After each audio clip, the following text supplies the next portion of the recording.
Team India star batter Virat Kohli మరోసారి చరిత్ర సృష్టించాడు. రాంచీ వేదికగా జరిగిన తొలి వన్డేలో దక్షిణాఫ్రికాపై కోహ్లీ సెంచరీ చేసి రికార్డులు బ్రేక్ చేశాడు.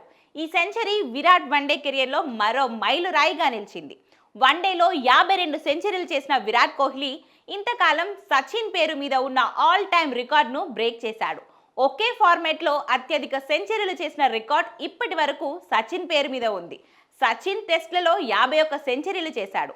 విరాట్ కోహ్లీ ఇప్పుడు వన్డేలో 52వ సెంచరీ నమోదు చేసి సచిన్ను దాటేశాడు. దాంతోపాటు దక్షిణాఫ్రికాపై అత్యధిక సెంచరీలు చేసిన ఆటగాడిగా కూడా కోహ్లీ నిలిచాడు. గతంలో సచిన్, డేవిడ్ వార్నర్ 5 సెంచరీలు చేయగా కోహ్లీ 6వ సెంచరీతో రికార్డు నెలకొల్పాడు.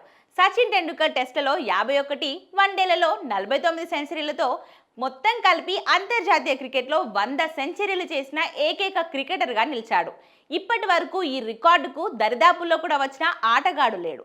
కానీ కోహ్లీ 83 సెంచరీలతో సచిన్ తర్వాత స్థానంలో నిలిచాడు. మరో 17 సెంచరీలు చేస్తే విరాట్ కోహ్లీ కూడా 100 శతకాలలో రికార్డు సృష్టించవచ్చు. విరాట్ కోహ్లీ, రోహిత్ శర్మ భాగస్వామ్యం కూడా జట్టు భారీ స్కోర్ చేయడంలో కీలకంగా మారింది. విరాట్ 135 పరుగులు చేయగా రోహిత్ 57 పరుగులు చేశాడు. విరాట్ కోహ్లీ మరో రికార్డుకు కూడా అది చేరువలో ఉన్నాడు. అంతర్జాతీయ క్రికెట్లో 28,000 పరుగులు చేసిన ఆటగాళ్ల జాబితాలో సచిన్, కుమార సంగక్కర మాత్రమే ఉన్నారు. సౌత్ ఆఫ్రికాతో సిరీస్కు ముందు 28,000 పరుగుల క్లబ్లో చేరాలంటే కోహ్లీకి 337 రన్స్ కావాల్సి వచ్చింది. తొలి వన్డేలోనే 135 పరుగులు చేయగా మరో 202 పరుగులు చేస్తే ఎలైట్ క్లబ్లో చేరే అవకాశం దొరుకుతుంది.